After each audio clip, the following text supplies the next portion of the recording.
Galera, boa tarde. Vamos para a nossa última aula da vida. A partir de segunda-feira, eu não sou mais professor de vocês, vai ficar apenas amizade, não é assim? Beleza? Massa. Antes de começar a nossa aula propriamente, eu preciso deixar claro para vocês o que é que vocês vão enfrentar na prova desse final de semana. Nós fizemos a prova da FIP, a prova da FSM, já passou também FCM e FAMENE. E conteúdo a gente já deu muitas vezes, a gente já revisou, a gente já viu, já reviu, já aprofundou, já deu o básico, já fez prova, já fez questão.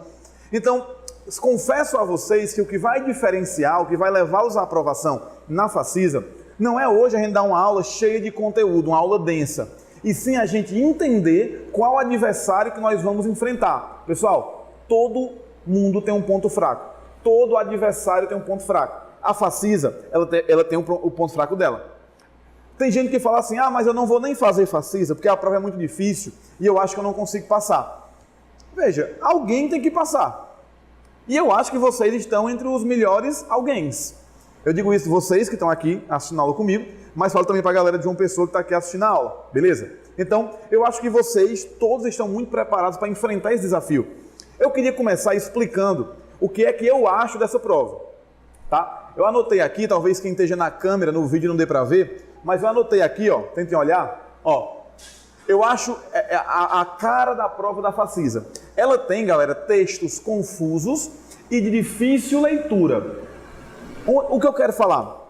Com certeza, o responsável pela organização do processo seletivo, a banca de vestibular da Facisa, chegou no cara que elabora a prova e falou bem assim, olha, eu quero uma prova difícil, ponto. Após isso, o cara que elabora a prova falou bem assim, beleza, mas tu quer uma prova difícil como? Ela fez, eu quero uma prova difícil contextualizada. Eu quero que você pegue um texto, eu quero que você traga um contexto e dali você traga uma grande dificuldade. Aí o elaborador perguntou, mas dificuldade como? Dificuldade interpretativa, como se fosse uma questão do Enem bem difícil, ou uma dificuldade de conteúdo. E a pessoa que está na banca deve ter falado assim, eu quero os dois níveis de dificuldade. Eu quero que você faça uma prova mista, uma prova toda difícil, que tenha no máximo uma questão para o aluno fazer rápido, mas das 15 questões eu quero uma prova toda difícil, onde algumas questões a dificuldade seja por conta do texto, interpretação difícil, e outras questões a dificuldade seja por questão de conceito. Então, o aluno que vai fazer Facisa tem que ter conceitos. Ele tem que saber, por exemplo, qual é a ordem de um rinoceronte. Ele tem que saber, por exemplo, qual é a ordem da libélula. Ele tem que saber alguns conceitos. Mas dá para acertar algumas questões sem tantos conceitos? Dá. Eu vou mostrar a vocês hoje algumas técnicas, tá bom? Mas tem questão, pessoal, e muitas. E isso é bom para vocês. Isso é bom para o aluno que, mas eu não consigo revisar mais tanto. Talvez na Facisa compense mais fazer as provas antigas do que revisar a teoria agora. Porque os conceitos é para a gente ter ao longo desse semestre. Porém, eu quero que fique muito claro para vocês o seguinte, a prova tem muita questão de interpretação pura, que não tem que saber nenhum conteúdo, só interpretar. Eu vou mostrar a vocês que nessa prova aqui, a última, teve uma questão de matemática. Uma questão de análise matemática, dentro da prova de biologia. Então, textos confusos e de difícil leitura. Fui claro? Fala comigo, gente. Fui claro? Apelam para dificultar. Vanilton, como assim eles apelam para dificultar? Eles vão fazer de tudo para fazer uma questão confusa. Nem tudo que é confuso é difícil. Nem tudo que é difícil é confuso. Por exemplo, se caísse uma questão bem assim, o que é uma tiflóssole? Para muita gente, tiflóssole é um termo pouco conhecido. Talvez o aluno não saiba o que é uma tiflóssole. Então isso é uma questão difícil, mas uma questão simples, concorda? O que é uma tiflóssole? Deixa eu dar um exemplo real. Qual é a ordem do rinoceronte? Uma questão simples, mas uma questão difícil, concorda? Mas tem questão difícil e confusa. Eu vou mostrar aqui muitas para vocês. Então, apelam para dificultar. Ele tem uma questão em que ele botou um texto e no texto ele falava só o nome científico. E o nome usual estava na fonte do texto. Então você tem que ler a fonte para poder entender a questão. Ou seja, atenção em cada letra que está em cada questão. Gente, muita interpretação, muita interpretação, muita interpretação. E que levante o braço aqui ou em João Pessoa. Levante o braço quem adora fazer uma questão de interpretação. A gente não gosta. A gente gosta assim, pô, eu sei que bivalve não tem rádula. Então a gente acha lindo, a gente acha perfeito quando ele bota uma frase, marque a incorreta aí, os bivalves têm rádula, falso, é o gabarito. Isso a gente ama, né? Mas uma questão interpretativa a gente normalmente tem dificuldade. Tínhamos dificuldade, não é para ter mais. Hoje a gente vai discutir sobre isso, tá? Tem regionalismo. Vocês sabem por que caiu a questão da briba na Facisa? Sabe por que quando cai bioma só cai Caatinga e Cerrado? Não costuma cair Mata Atlântica, Amazônia. Pode até cair às 15 sobre Mata Atlântica, mas não é o comum. Por que isso acontece? Porque eu acho que isso é muito claro. O que a gente quer, o que o pessoal que elabora a prova quer, é que os alunos de João Pessoa passem na prova. Os alunos que se preparam para João Pessoa passam na prova. Deu para entender? Nós estamos em Juazeiro, mas a gente se prepara para a prova de lá. Então, o que a Facisa quer... João Pessoa, que eu digo, é Campina Grande, viu, gente? O tempo todo que João Pessoa é Campina. Então, o que a galera quer é que quem é de Campina, de João Pessoa, de Cajazeiras, da região, passe. Quem vem lá de São Paulo, charlando fazer a prova, a ideia é que esse pessoal tenha mais dificuldade. Por isso cobrar Caatinga, por isso cobrar briba. Pô, vocês já viram uma briba? Já viram uma lagartixazinha? Já viram? Nunca viram? Né? Mas a galera que mora no sul talvez não seja... Eles podem chamar de outra forma, usar um outro nome, entenderam? Então assim, regionalismo a gente encontra na prova. Conceitos raros. Eu vou dar um conselho para vocês, um conselho. Peguem os 3 volumes do Amabis, volume 1, 2 e 3, e vá folheando. Vá folheando de boa, tipo no ônibus indo para João Pessoa, para Campina Grande. Vai folheando, tranquilo, massa. Quando tu for folheando, tu vai passar pelo capítulo de água. Pô, água não tem nenhuma novidade pra gente. Tu vai passar pelo capítulo de sais minerais, deixa lá. Mas tu vai passar pelo capítulo, por exemplo, de ecologia, onde ele fala de intemperismo. Intemperismo é uma coisa que a gente estuda muito pouco. Então tem tudo para cair. Tu vai revisar evolucionismo, aí vai estar lá era geológica, vai estar lá vai estar lá evolução dos primatas do homem, tem tudo para cair, porque são assuntos raros. Você vai estudar genética. Pô, o que é que a gente espera que caia de genética? Primeira lei, segunda lei, sistema B0, eritroblastose fetal, sei lá, herança ligada ao sexo. A gente espera que caia isso. Aí vai cair uma questão onde o gabarito é compensação de dose. Ou seja, assuntos raros. Deu para entender? Tópicos raros. Tem um tópicozinho, tem que saber que ordem odonata é de inseto. Ele falou do 2-cis retineno, que eu já expliquei a vocês e vou revisar hoje. Então assim, o que é a prova da Facisa, gente? É uma prova com conceitos raros, diferente da Famene. Ele não destrincha tanto o conceito, ele cita um conceito. Deu para entender? Não é... Eu acho duas provas bem diferentes. Diferente da Famene, ele não destrincha o conceito.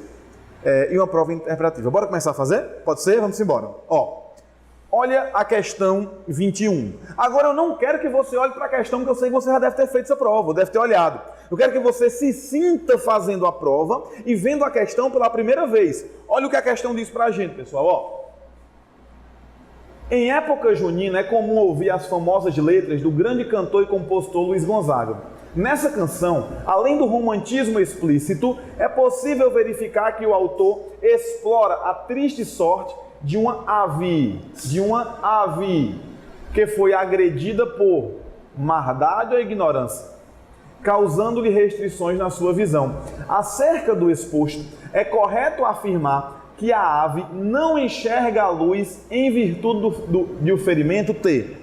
Não é interpretativo, assim, não, calma. Não é uma questão contextualizada, diferente dos outros vestibulares. Mas o que é que faz uma ave perder a visão, pessoal? É uma lesão no olho. Mas a visão... Essa questão, inclusive, eu achei a mais direta da prova, mais fácil.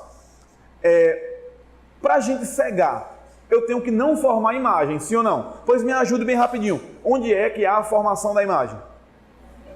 Você precisa relembrar que que o nosso olho tem 3 camadas. Uma camada, 2 camadas, 3 camadas. Deixa eu ver aqui só se está visível. Dá para ver. Ó, eu quero que você olhe e veja que na camada mais externa, que eu chamo de esclera, existe aqui na frente uma lente chamada de primeira lente ocular, que é o que eu chamo de quê? Hã? Como é que eu chamo isso aqui, pessoal? É a córnea, ou primeira lente ocular.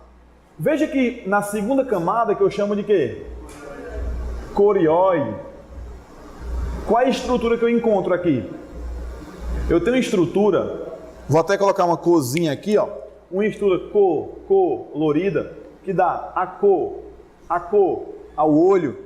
E aqui na corióide eu encontro essa estrutura chamada de quê, pessoal? Íris. Veja que existe um orifício aqui delimitado pela íris. E esse orifício eu chamo de quê? Pupila. Existe ainda... Esse daqui vai contar o que pra você? Tem um maior? Tá bom. Esse aqui é um maior não? Não, tá ótimo. Beleza. Tá bom que eu te peço. Obrigado, senhor.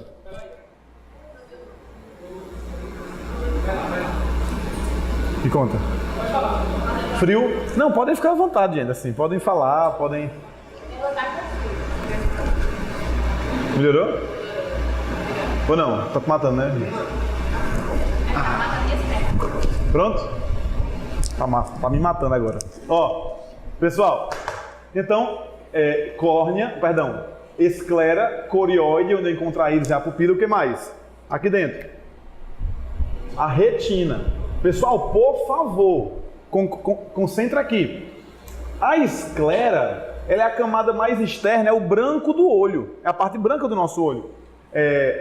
A corióide, ó, corióide, ela que dá a cor ao nosso olho, onde encontra a íris e aqui o orifício chamado de pupila. Galera, quando a pupila está dilatada, eu chamo de midríase. Quando está contraída, eu chamo de quê? Miose. Diga comigo, fale, vá. Midríase, miose. Midríase, simpático ou parasimpático?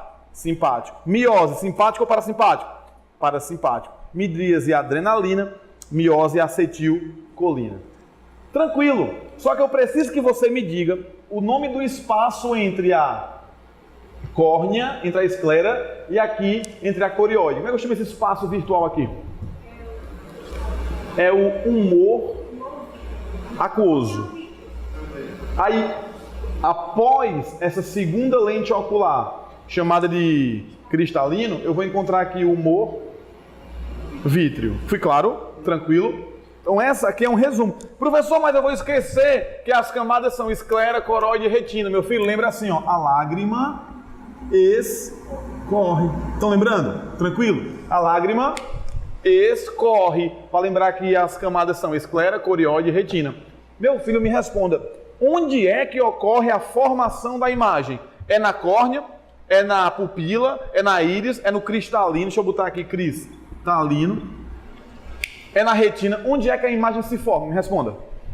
É na retina. É na retina que nós encontramos 2 tipos de células importantes.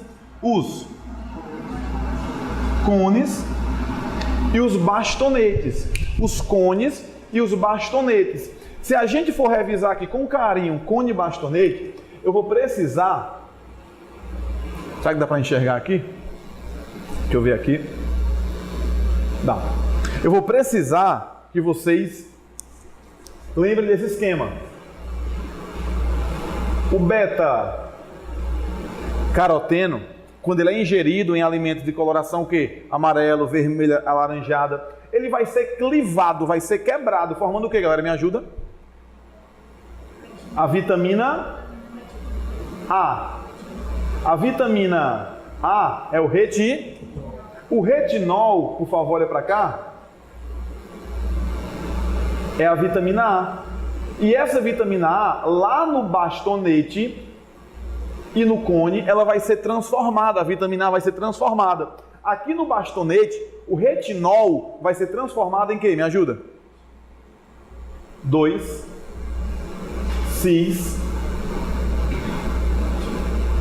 retinal. Em que, pessoal? O retinol no cone, ele não vai formar o 2,6-retinal. Ele vai formar o retineno. Independente de ser no cone ou no bastonete, o retinal e o retineno vão se ligar a uma proteína chamada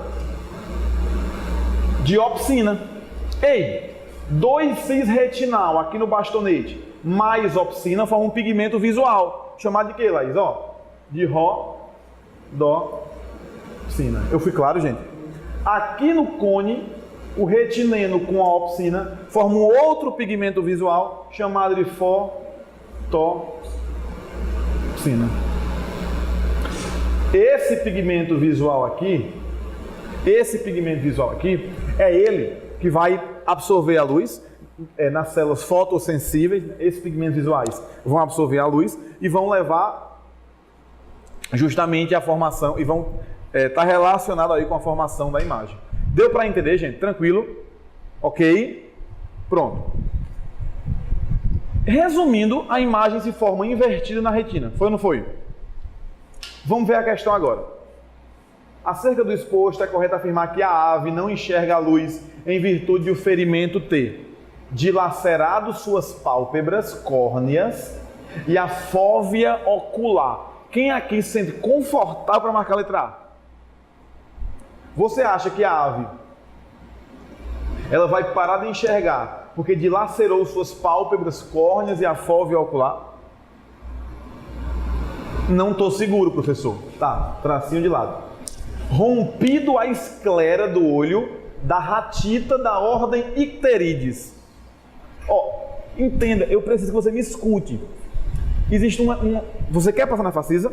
Então você vai ter que entender que isso aqui vai fazer parte da sua prova.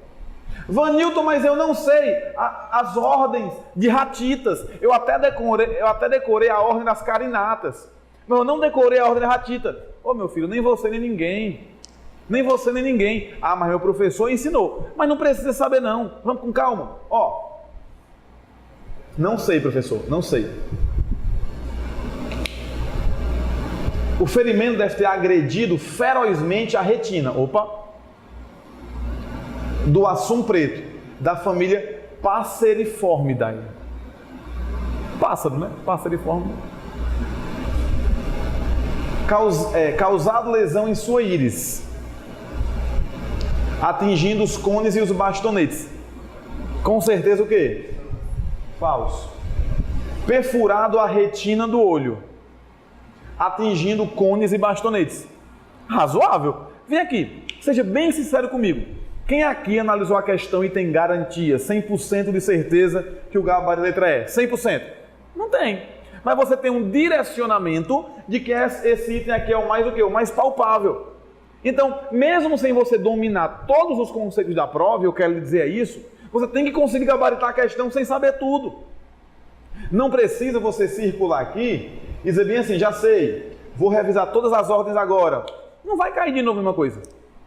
Pode ser que caia, claro, mas não deve cair de novo a mesma coisa. O que você tem que ter é a maturidade de entender que em uma questão da facisa vai ter muita informação que você não sabe. Confia em mim, por favor. Vai ter muita informação que você não sabe.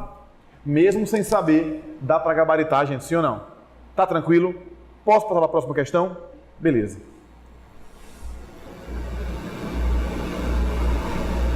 Questão 22 fala de sexo. E ela fala pra gente o seguinte, na facisa ele gosta de cobrar anatomia. E, sinceramente, se você não souber o seu bom senso, não queira buscar só a informação do caderno, não. Busque um pouquinho de bom senso, por favor.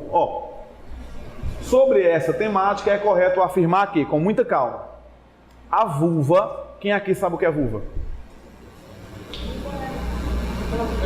Vamos fazer, perfeito, é a genitália externa. Vamos fazer uma revisão bem rápida de anatomia feminina. Existem os órgãos externos da mulher e existem os órgãos internos da mulher, sim ou não? Externamente, imagine que eu seja uma mulher. Aqui em cima tem um monte, chamado de monte pubiano. E o monte pubiano é uma região gordurosa, não olhem para mim, é uma região gordurosa, fofinha e é cheia de pelinho. Tá claro?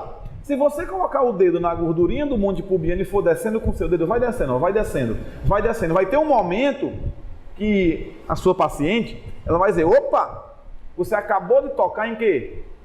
Numa estrutura que é análoga ao pênis, chamada de quê? De clitóris. Aí vai descendo, vai descendo, vai descendo, toca, toca, faz assim, ó. Tu vai sentir um gosto ácido, porque aquilo ali, um gostinho de mijo, porque logo abaixo vai ter o ósseo externo de quem? Da uretra. O ósseo externo de quem? Da uretra. Você não está tocando na uretra, a uretra é um tubo. Você está tocando no ósseo externo da uretra. Vá descendo, mas tenha cuidado, porque o próximo orifício é o que eu chamo de quê? Vestíbulo vaginal. Vestíbulo vaginal. Que se você quiser acessar o ambiente interno após o orifício vestíbulo vaginal, você vai encontrar a vagina. Esse vestíbulo vaginal, perto dele, tem duas bolinhas chamadas glândulas de Bartholin. A glândula de Bartholin, ela produz uma substância, uma secreção que lubrifica o canal vaginal antes do ato sexual. Foi claro, gente? O detalhe é que se a mulher tiver com a glândula de Bartholin inflamada, ela vai ter bartolinite. E uma mulher com bartolinite, eu penso logo em Neisseria. Neisseria? Neisseria é gonorreia aí. Mulher com bartolinite, a gente pensa logo em gonorreia em 90% dos casos. Tá claro? Neisseria gonorreia. Alguém sabe um sinônimo de gonorreia? Blenorragia. Foi claro? Ou pingadeiro no homem. Então, ó, eu comecei aqui, não foi? Ó, imagina aqui uma vulva. Eu comecei aqui no monte de Vênus, sim ou não? E fui descendo, clitóris, fui descendo o ósseo externo da uretra, que é por onde sai o xixi. Fui descendo, vestíbulo vaginal. Eu não estou numa linha, é a rima vaginal. É a rima vaginal. A rima de rimar, não, H-I-M-A. É a rima vaginal.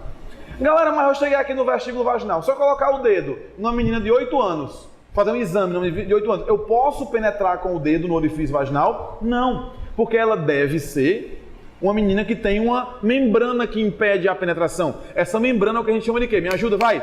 Ímen. Após o primeiro ato sexual, vai haver a ruptura da membrana imenal do ímen e a menina vai perder a virgindade. Tá tranquilo até aqui? Tudo que eu falei agora foi em relação às estruturas da rima da vagina. Só que existem estruturas que estão laterais. Por exemplo, os pequenos e grandes lábios. Os pequenos lábios ficam ali cobrindo as estruturas da rima e os grandes lábios cobrem por fora. Eles são análogos ao saco escrotal. Lembra comigo? Saco escrotal. O saco escrotal é análogo aos lábios. Já o clitóris é análogo a quem? Ao pênis. Beleza? É tanto que se você pegar o clitóris mesmo e você puxar, tem tipo um prepúciozinho para você analisar, tá? Então são órgãos análogos. Pessoal, revisei bem rápido só para a gente poder lembrar. Internamente nós vamos ter vagina, colo do útero, vê se vocês lembram, viu? Vagina, aí a vagina fecha, colo do útero, aí tem o útero, aí tem a tuba uterina, lembra que é assim? Aí aqui eu tenho o istmo da tuba uterina, a parte que fica dentro do útero. Aí eu tenho depois o corpo da tuba uterina, a ampola da tuba uterina, que é onde acontece o quê? A fecundação. E aqui eu tenho as fímbrias da tuba uterina. Lembram disso? Tá tranquilo, gente? Beleza? Pronto. Assim como eu falei, a parte de conceito eu quero só ativar mesmo a sua cabeça para a gente poder relembrar o que foi visto, tá bom? Muito frio, Yasmin. Imagina aqui como tá massa. Melhorou? Todo suado já. Acho que melhorou já. Ó, daqui a pouco a gente mexe. Pessoal, a vulva massageada pela parteira ou médico apresenta-se envolvida pelo clitóris. Envolvida pelo clitóris? Tranquilo. O útero é um órgão maciço. O que é uma coisa maciça? É uma coisa que não é cavitária. Uma coisa ou é maciça, como uma bola de bilhar, ou é cavitária. O útero, gente, tem uma cavidade no meio onde fica o bebê. Então o útero ele não é maciço, ele é cavitário. Ele tem um buraco no meio dele. Deu para entender ou não? Deixa eu fazer uma para vocês. A nossa medula raquidiana, nossa medula espinhal, ela é maciça ou nossa medula espinhal é cavitária? Tem um canalzinho dentro da medula. Tá bom? Então assim, só para deixar claro para vocês, o útero, gente, não é maciço. Em forma de pera invertida. Pode ver, uma perazinha. Tá cara, né? Não, pera aqui invertida. Ó, achatado no sentido póstero anterior, que se encerra na bexiga. O útero termina na bexiga, gente, cuja função é permitir o desenvolvimento do embrião fecundado. Letra B, eu acho que ninguém marcaria. Letra C, a vagina é um canal, sim ou não? Que se estende da cérvix uterina. O que é cérvix uterina? É o colo do útero. É isso aqui, ó. Então, a vagina, vem pra cá. A vagina, cadê? A vagina é um canal que se estende do colo do útero até o útero. Ó, a vagina, olha pra cá. Ela vai do colo do útero, pessoal, até o útero. Não, ela vai até o vestíbulo da vagina. Deu pra entender? Então, falso. A penetração tratada no texto refere-se ao ato de o pênis adentrar na vulva e provocar a liberação de hormônios como a serotonina, que provocam a sensação de bem-estar físico após o ato sexual. Como ele fala no texto, eu não vou ler não agora não, tá? Olha para a letra E. A massagem genital para curar a histeria era administrada nos grandes lábios da vulva, que envolvem o clitóris presente na vagina feminina. Concentra aqui, concentra. A massagem genital para curar a histeria era administrada nos grandes lábios, beleza, que envolvem o clitóris. Presente na vagina, o clitóris está presente na vagina. Vagina é um órgão interno, gente. Clitóris é um órgão externo. O clitóris está na vulva, na rima. Estou certo ou errado? Então, tu concorda que só pode ser qual gabarito aqui? Qual a dúvida de vocês? Porque a gente até ela encontraria certo. Não, mas entenda. Interno, externo. Não, mas entenda. Isso é conceito. Existem, não, eu acho que assim, ó, existem órgãos externos e órgãos internos. Quais são os órgãos externos? Eu expliquei a vocês. Clitóris, ósteo externo da uretra, vestíbulo, grandes e pequenos lábios. Eu não falei? O pudendo, o monte de Vênus. Falei ou não falei? Esses são os órgãos o quê? Externos. Mas também os órgãos internos. Como quem? Vagina, colo do útero, que é uma parte do útero, e tubo uterina, e ovários. Deu para entender? Então assim, a vagina... Como é que o clitóris está na vagina? Só se o clitóris estivesse lá dentro. Tipo assim, a gente ficaria... Porque generalizou, mas... Assim, eu estou vendo como é que eu estou vendo. Eu acho que eu não estou interpretando como vocês. Ó. Está nos grandes lábios da vulva, que envolvem o clitóris. Que envolve o clitóris, presente na vagina. Acho que a pessoa pensaria que tivesse generalizado, entendeu? Não. Generalizando como? Eu estou lendo assim, que o clitóris é presente na vagina feminina. É que você já está pensando no canal. Aí, como tem vagina externa e interna... Não, mas não existe vagina externa. Vagina é um órgão interno. O que tem externamente é só o canal da vagina. E outra, se for... mas ó, se for para eu desenhar aqui a genital externa, eu tenho aqui o clitóris, eu tenho aqui o ósteo externo da uretra, eu tenho aqui o vestíbulo da vagina e bem aqui, pronto, e aqui eu tenho os pequenos e grandes lábios. Ou seja, jamais o clitóris vai estar na vagina. Em nenhum raciocínio. A vagina é um canal interno que o vestíbulo é a parte externa. Mas mesmo que a vagina fosse externa, o clitóris não está na vagina. Deu para entender? Tranquilo? Foi claro, gente?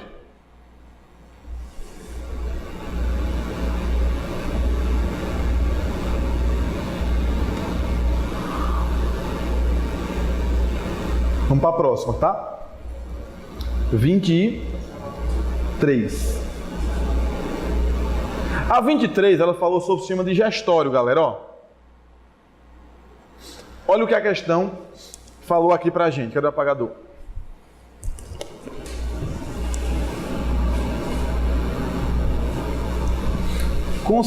De verdade, de coração. A primeira questão, a 21, dava para fazer na prova? Não dava para fazer? Mesmo sem eu saber o que era um passeriforme. Que dá para saber que é um pássaro. A segunda questão, dava para fazer? Dá para fazer. Não, é uma questão difícil, mas dá para fazer. Vamos para 23 agora. Cadê? Ó, de acordo com os conhecimentos de anatomia e fisiologia do sistema digestório, é possível afirmar que a referida doença afeta o cólon. Calma. Tem calma. Como eu disse, ó, os textos são confusos e de difícil leitura. Eles tentam atrapalhar um pouquinho a gente, ó. É possível afirmar que a referida doença afeta o cólon. Aí vamos melhorar agora a tonalidade, que afeta o cólon. Uma porção do intestino grosso. Sim ou não? Quais são as porções do intestino grosso?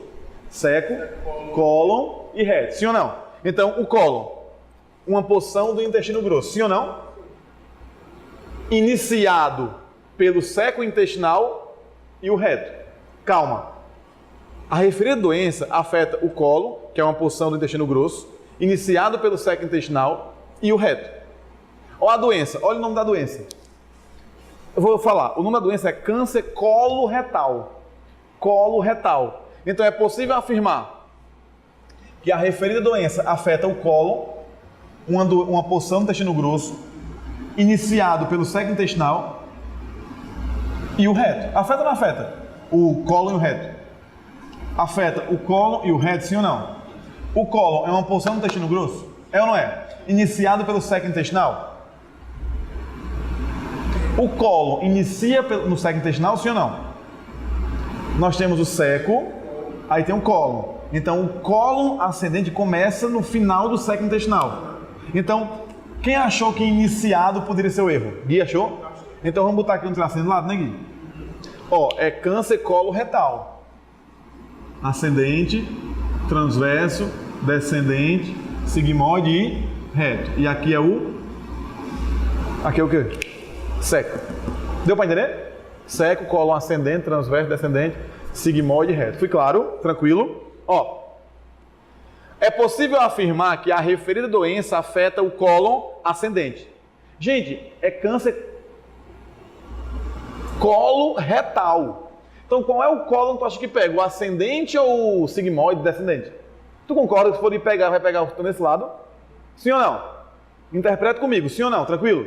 Então, afeta o cólon ascendente? Não. Afeta o cólon transverso? Não. Afeta o cólon transverso? Não. Afeta o cólon descendente e o reto, que recebe as fezes. O reto recebe as fezes, sim ou não? Constituídas de material digerido. E aí? Constituída de material digerido. Nas fezes eu tenho material digerido ou não digerido? O digerido eu absorvi lá no intestino delgado. Aqui as fezes têm material o quê? Não digerido. Galera, essa letra E não dá pra gente pegar. Mas pegaram mesmo? Então, eu acho que essa questão aqui está tranquila. A letra A. Ou seja, 21, 22 e 23, ao meu ver, dava para fazer. Pessoal, só temos nós aqui. Falem para mim a verdade. Dava ou não dava para as três primeiras? Mas não dá, não é aquela questão que você bate o olho e marca. Não, é aquela questão que tem que ter paciência. Interpretar, ter cuidado. Essas três primeiras não são questões para você errar. E eu não quero que vocês mandem mensagem depois. Vanilton, caiu uma questão difícil sobre ordem de ave. Não, não caiu. Com uma questão para você desenrolar. Beleza? Vamos para a próxima. Vamos para a próxima.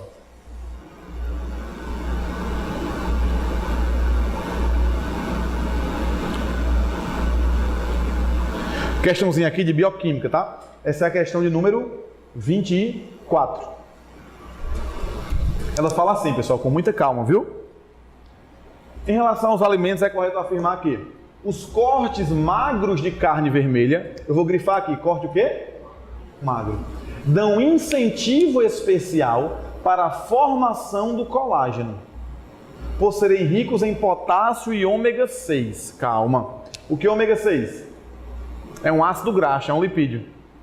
Então, se a carne é magra, ela é rica em ômega 6? Não. Deu para entender?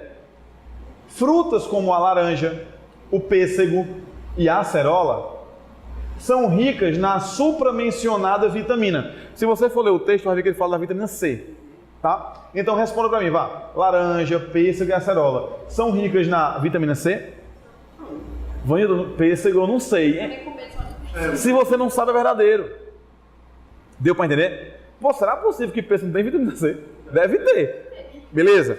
Então, laranja você sabe que tem, pêssego você vai acreditar que tem, e acerola você sabe que tem.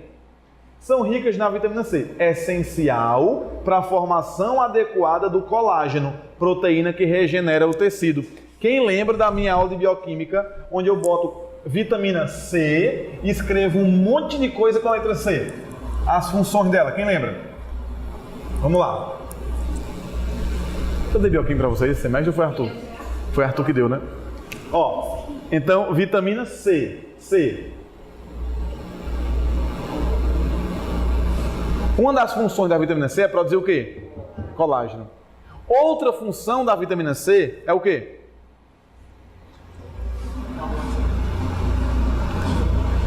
Pensa aí, outra função da vitamina C. Bora, gritem aí, João Pessoa, gritem, vá. Outra função da vitamina C, me fala, vai. Antioxidante, beleza. Ó, antioxidante. Antioxidante. Apelei aí. Outra função. Outra situação que envolve vitamina C. Uma doença. A doença é escorbuto. Beleza? E a vitamina C também, o povo diz assim, tá gripado, toma vitamina C que melhora.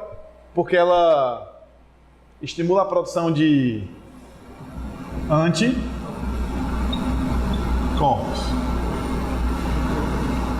Deu para entender? Tirando o antioxidante, pegaram, né? Lembram que o Ceará não oxida? Porque vitamina C e E são antioxidantes. Pessoal, tá tranquilo? Pegaram ou não? Gui, tranquilo? Gui foi com um cara desconfiado.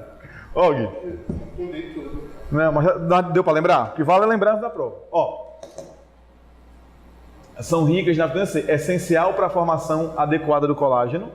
Proteína que regenera o tecido. Sim ou não? É ou não é? É ou não é? É uma proteína colágeno? Regenera o tecido? Letra B. Ok? As amêndoas, como as castanhas de caju, o que é que tem a ver, né? São pseudofrutos. Essa tá tranquila. Castanha de caju. Castanha de caju é pseudofruto? Lembra? Os pseudofrutos mais famosos são caju, morango, abacaxi, maçã, não são? Figo, não são? Só que lembra, no caju, o fruto é a castanha. O pseudofruto é a parte carnosa que a gente faz o suco, lembra? Então, a castanha é pseudofruto, pessoal? É não, falso. Falso e falso. Letra A. Fruto partenocárpico desenvolve sem fecundação. A banana é o principal exemplo. Beleza? As barreiras da pele que a queloide ultrapassa são formadas por camadas de células polimórficas sobrepostas em uma elevada quantidade de substância intercelular de alta aderência. Quem ficou tonto? Veja, as barreiras da pele que a queloide ultrapassa são formadas por camadas de células polimórficas sobrepostas em uma elevada quantidade de substância intercelular de alta aderência. A queloide tem a como de colágeno. Eu vou já explicar para você em detalhe, tá? Então, não é letra D. Letra E. Os famosos arroxeados indicados pelos médicos, como o repolho roxo e a berinjela, eu pensando que era arroxeado, ó, de roxo, são verduras ricas em carotenoides, sim ou não? Sim ou não? Os vegetais coloridos, é porque tem carotenoide ou não é? Elemento-chave para a formação de colágeno. Carotenoide é o quê? Lipídio. Colágeno é proteína. Então, falso. Qual é o gabarito, pessoal? Letra B. Eu acho que essa não tem que ser nula. Na minha opinião, ela teria que ter sido nula. Por uma informação de ensino superior, na verdade, por uma informação médica, eu acho que ela tem que ser nula. Aí você fala, Vanilton, mas não é de ensino superior, mas uma prova que tem uma cara de querer ser uma prova tão difícil, ela tem que ter muito cuidado, né? Se ela quer ser uma prova difícil, ela tem que ter muito zelo como aluno. Quando eu adiciono colágeno em um espaço, eu não regenero, eu cicatrizo. Regeneração é quando eu substituo o espaço da lesão por células daquele mesmo tecido. Por exemplo, eu tirei um pedaço do meu fígado. Se eu adicionar colágeno naquele espaço do fígado, ali eu cicatrizei o fígado. Agora, se eu não adicionar colágeno, e sim eu deixar o fígado se multiplicar, e as próprias células do fígado remodelarem aquele órgão, aí eu vou ter regeneração. Então aqui era melhor ter colocado, não regenera, ele cicatriza. Mas eu não deixaria de marcar por isso não, tá bom? Então tranquilo, gente. Essa questão dava para acertar? Eu quero ouvir vocês. Dava. Questão de número 25, pessoal. Ó, em relação ao nicho ecológico da monarca e o efeito do aquecimento global, é correto afirmar que, seja bem-vindo a uma questão de interpretação. Se a questão é de interpretação de texto, eu tenho que ler quem, pessoal? O texto, tá? Então, deixa eu colocar aqui o texto para vocês lerem.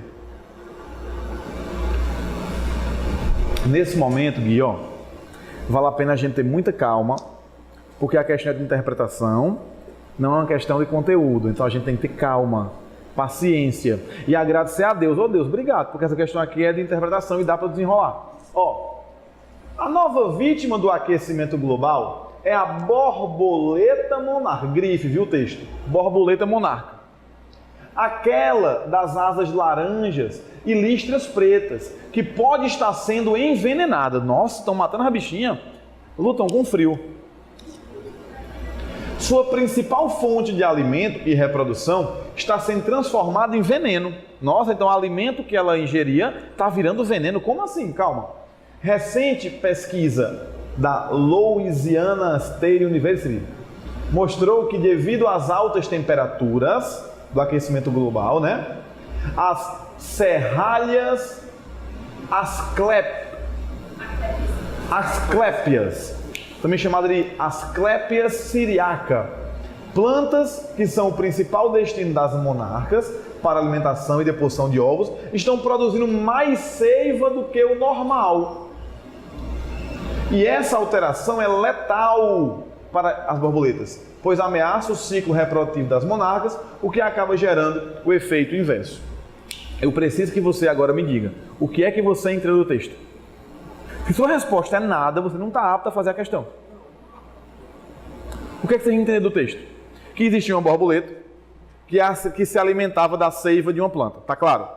Só que o aquecimento global, o aquecimento, fez com que houvesse uma modificação. Ela não só se alimenta como deposita os ovos, né? Só que o aquecimento global fez com que essa planta passasse a produzir mais seiva. E essa quantidade excessiva de seiva, ela é letal para a borboleta. E a bichinha, quando ia comer, quando ia botar os ovos, começou a o quê? A morrer. Não é isso que a gente entendeu? Vamos agora para as questões, para os itens. As borboletas de ciclo reprodutivo hemimetábulo. Primeira coisa é que dentro de uma questão de texto, ele trouxe um conceito. Lembra que quanto à metamorfose, os insetos podem ser A, metábolos, M, metábolos, ou ainda metábolos. Estão lembrando, gente? Revisamos isso aqui, sim ou não? Ametábulo é quem não faz metamorfose, como a traça do livro. N-metábulo, Laís, é quem faz uma metamorfose parcial. Por exemplo, a barata. A barata, gente, ela quando é pequenininha, ela é exatamente igual à adulta. A barata é igual ao baratão. A única diferença é o tamanho e que o baratão voa. Quem tem coragem de chegar perto de uma barata? Já que deve ter alguma. Não, tem não. É Ramiro. Quem aqui tem coragem de chegar perto de uma baratinha pequena? Uma ninfazinha. Uma ninfa. Nós todos. Agora se é um baratão. Quero ver quem é macho aí, né? Não? Ó, então a diferença é só que ele cresce e tem asa, mas é uma metamorfose muito parcial. O gafanhoto também, tá? O é preto, né? Ele muda um pouquinho. Holometábolos. Tem uma metamorfose total, completa, como por exemplo, a borboleta. Quem mais? Mosca. Sabe quem é a larva da mosca? É o tapuru. O tapuru é bem branquinho, uma larvazinha branquinha, e ele se transforma totalmente quando vira adulto na mosca. Fui claro? Então, ele fala assim, Laís, ó, as borboletas são hemimetábolos. Falso. São holo. O aquecimento global afeta diretamente os seres vivos, influenciando negativamente as interações de todas as espécies que vivem em seu nicho. E isso pode provocar desequilíbrio. De novo, o aquecimento global afeta diretamente os seres vivos. Sim ou não? Sim ou não? Influenciando negativamente as interações de todas as espécies. Todas? Tá. Que vivem em seu nicho e que pode provocar desequilíbrio. O todas não deixa a gente meio assim? Vamos ver as outras. Causa desequilíbrio. A proteção mais evidente das borboletas adultas está em suas chamadas asas. Hã? As suas. Eu falei o quê? As suas chamativas asas, que se impregnam com a substância produzida pelas A. syriaca, ao se alimentarem de suas folhas. Ele se alimenta da seiva, tá? Agora aqui, gente, tá no teu caderno ou tá no texto? Tá no texto. Então tem que interpretar. Não tem muito o que a gente fazer. É interpretar o texto. Letra D. Apesar de retardar o desenvolvimento dos ovos das monarcas, ou apesar de retardar o desenvolvimento dos ovos das monarcas, a alta concentração dessa toxina não diminui sua capacidade de proteção contra predadores. Diminui, né? Perfeito. Ó, letra E. A substância produzida pelas serralhas, estão lembrando delas? As plantas? Em condições normais, é tóxica. Porque é só quando tem coisa lá que aumenta. Deixa eu ler aqui o texto com vocês, tá? Para mostrar um negócio. As normais é aquelas comem, né? Ó, a nova vítima do aquecimento global é a borboleta monarca, aquela das asas laranjas e listras pretas, que pode estar sendo envenenada. Sua principal fonte de alimento está sendo transformada em veneno. Recente pesquisa da Louisiana mostrou que devido às altas temperaturas... Gente, assim... Tóxica já é. Só não é ainda tóxica a ponto de matar o animal. Mas alguma toxicidade já tem. O texto não foi claro. Concordo com vocês. Concordo com vocês. O texto não foi claro. Então a substância produzida pelas serralhas em condições normais é tóxica.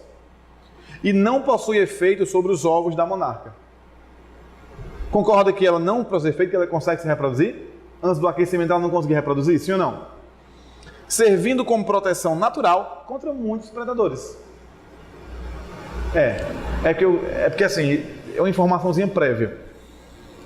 A borboleta, quando ela vai ingerir a seiva já tem alguma toxicidade. Ela já tem alguma toxicidade. E é muito bom que ela tenha essa toxicidade, porque essa toxicidade mínima para a borboleta não faz mal. Então ela consegue colocar seu ovo, consegue se alimentar, deu para entender? Mas essa toxicidade já é suficientemente grande para poder expelir e assustar outros predadores dos ovos. Deu para sacar? Sim ou não? Então, o gabarito aqui nessa letra é. Essa letra é. Todas ali foram erradas. Ou todas. Estamos na questão 25. É uma questão que não é fácil fazer cuidado. Eu acho uma questão para errar. Eu acho que é uma questão que muita gente ia pensar como vocês pensaram. Que, mas não era tóxica não, porque antes, entendeu? Então acho que, eu sendo bem justo, até agora foi a primeira questão que eu vi, isso é uma questão que dá para errar. Uma questão errável. Tá? Vamos para a próxima.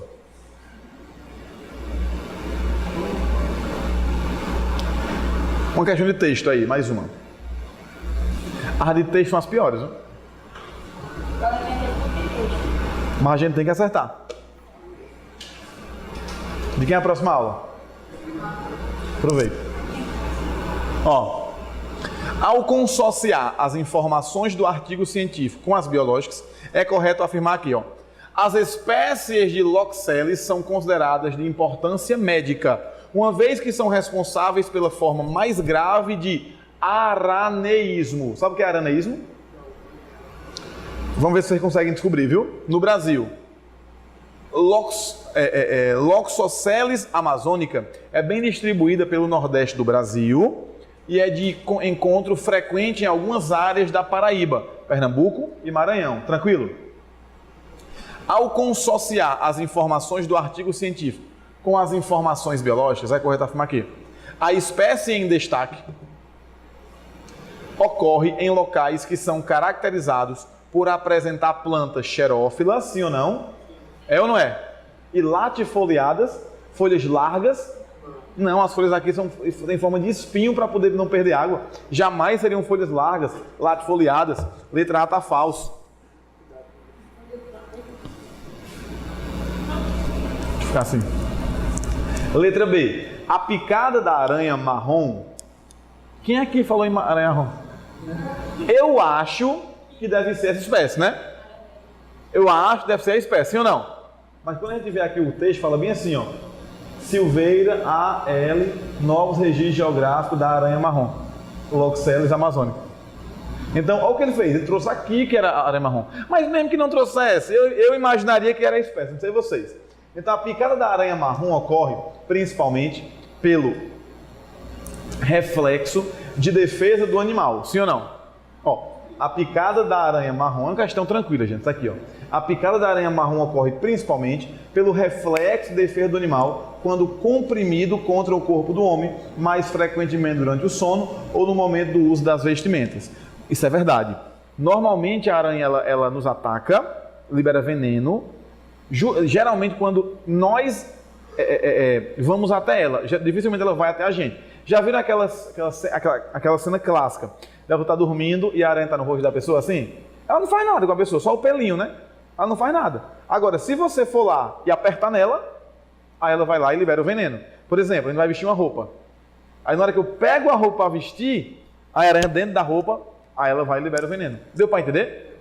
Mas a aranha geralmente não ataca se você não for atrás dela.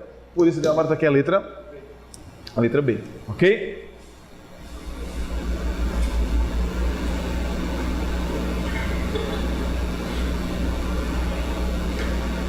Questão de número 27.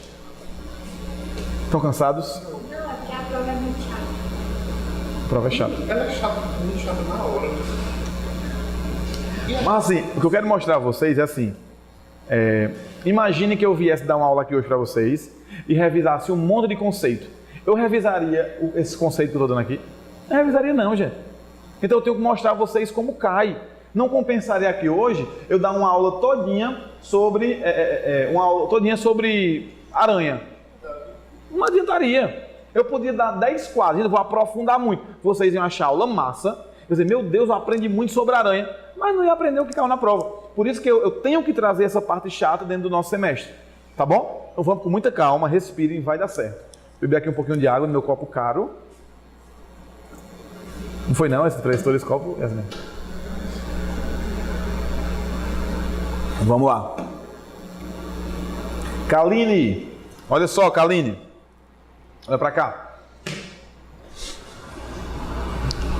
Cadê? Onde é que eu estava? Questão 25? 27, perdão.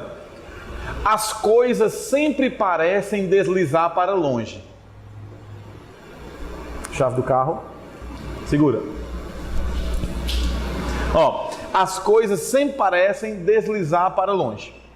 Chegam até a gente, ficam por um momento e tornam a partir. A frase do escritor australiano Marcus Zusak ilustra o movimento de deslizar, ou seja, de afastar-se escorregando com suavidade. Olha, essa questão a prova é boa, viu?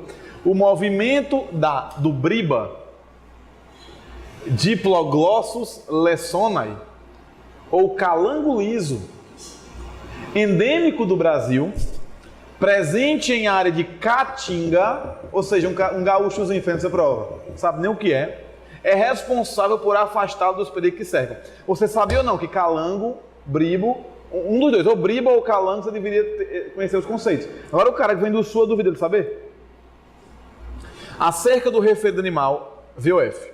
O referido animal pertence ao grupo dos lacertídeos, juntamente com os camaleões e iguanas. Galera, é um conceito básico de réptil.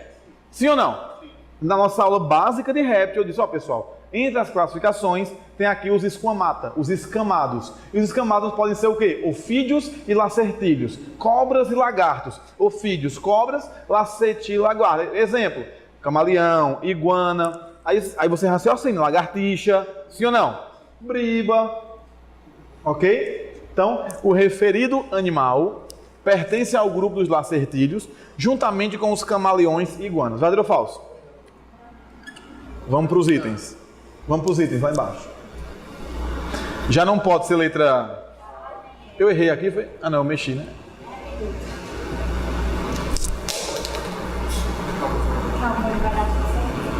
É o nervosismo, gente. Que é a última aula que eu dou esse ano. Eu tô nervoso. Doido para chegar logo... ó, Deus quiser a última. Doido para chegar logo no próximo ano, para eu poder voltar da aula. Ó.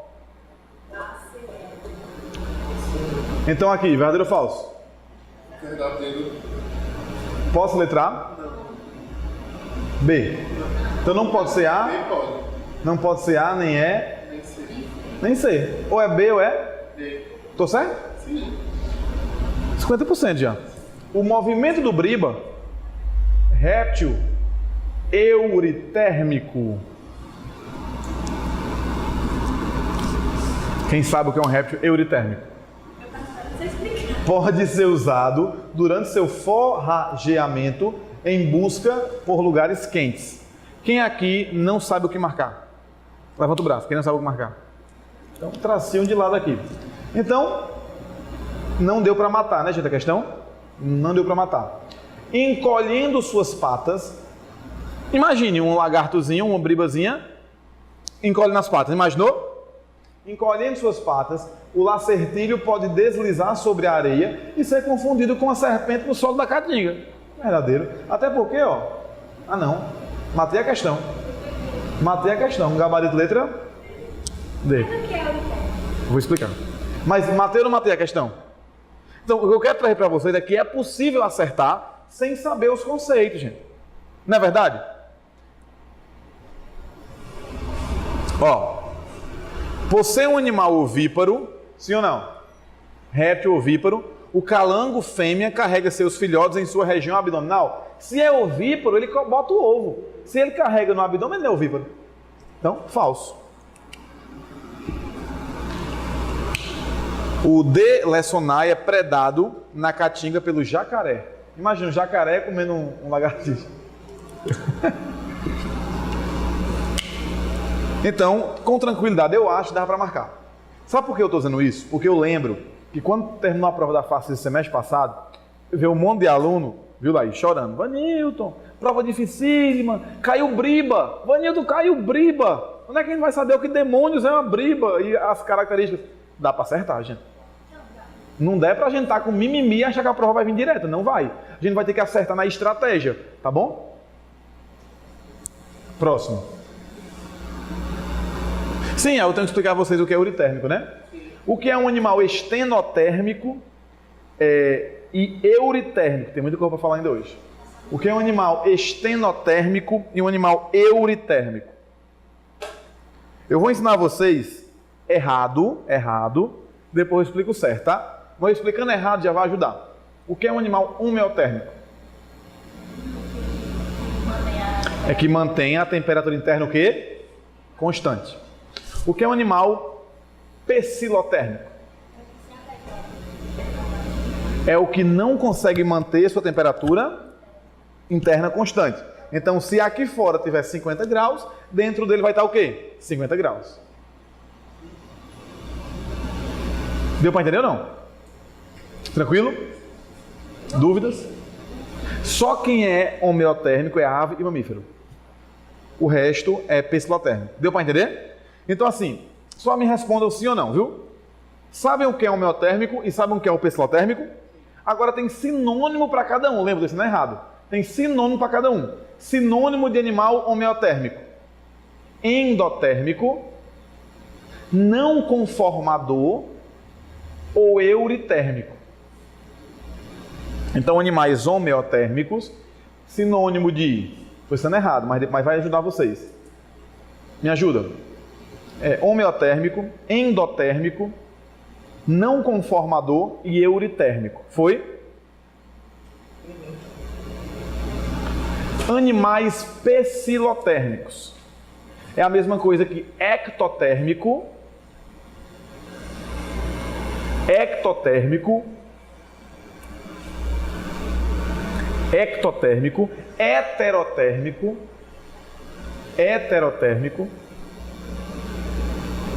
conformador ou estenotérmico. Por que eu não estou explicando errado a vocês? Porque, na verdade, tem diferença entre um e outro, não são sinônimos. Mas, na prática, para a prova, trate como sinônimo. Por exemplo, o que é um animal homeotérmico? Mantém temperatura constante. O que é um animal euritérmico? Eu botei como sinônimo. É o que não aceita grandes variações de amplitude térmica. Entende? Ele não aceita, por exemplo, um dia quente ou uma noite fria. Ou seja, se ele não aceita é porque ele é um homeotérmico. Deu para entender? Não são sinônimos, não são, mas para ajudar vocês a fixar, pense assim: euritérmico aceita pouca amplitude térmica, estenotérmico aceita grande amplitude térmica. Ou seja, é quase a mesma coisa de ectotérmico e homeotérmico. Foi claro, pessoal? Beleza? Isso aí, esse conceito aí está lá no Amabis, na parte de intemperismo, na parte de temperatura. Como a temperatura influencia o meio. Tá? Vamos lá. Posso passar, pessoal? Tudo claro? Aí deixa eu ser bem franco com vocês, bem franco. Se nossa aula hoje eu viesse aqui revisar zoologia e ecologia, a chance de eu revisar euritermia não seria muito pequena? Então a gente passaria aqui meia hora, uma hora dando revisão de conteúdo, quando na prática a chance de ser muito difícil. É diferente, por exemplo, de uma prova da FIP. Lembra que a gente fez um aulão para a FIP e tinha muita coisa parecida? Mas a prova da fazenda não dá para ser igual. A gente tem que fazer questão, e fazer questão é uma aula um pouco mais chata. Porque fazendo questão a gente vai vendo o que é possível. E a gente vai pegando alguns conceitos. Por exemplo, já caiu na Facisa, ao invés de usar o termo eurotérmico, ele botou animais não conformadores. Eu acho que ele falava, o tubarão é um animal não conformador. Deu para entender? Então, ele repete o tema. Próxima questão. 28.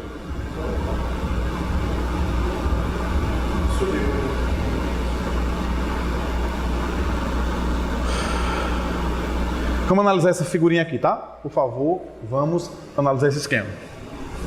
Israel, só confere que tá... Israel?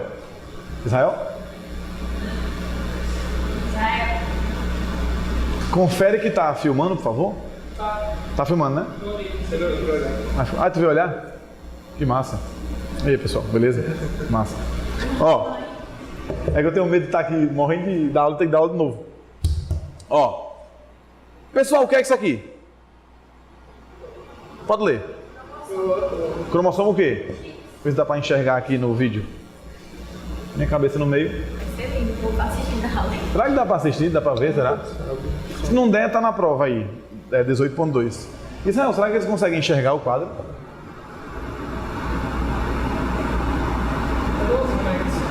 Beleza. Lindo.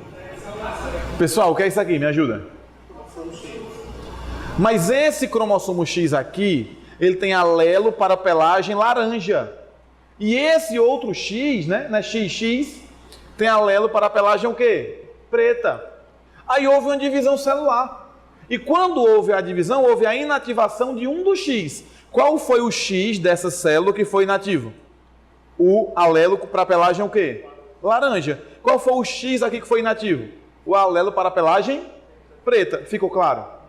Então, é como se esse gato fosse um mosaico. Ele tivesse vários tipos de cromossomos diferentes. Então aqui, ele vai ter o X ativo para a pelagem preta e aqui o X ativo para a pelagem laranja. Por isso que ele tem aqui pelagem cor laranja nessa região e pelagem cor preta nessa região.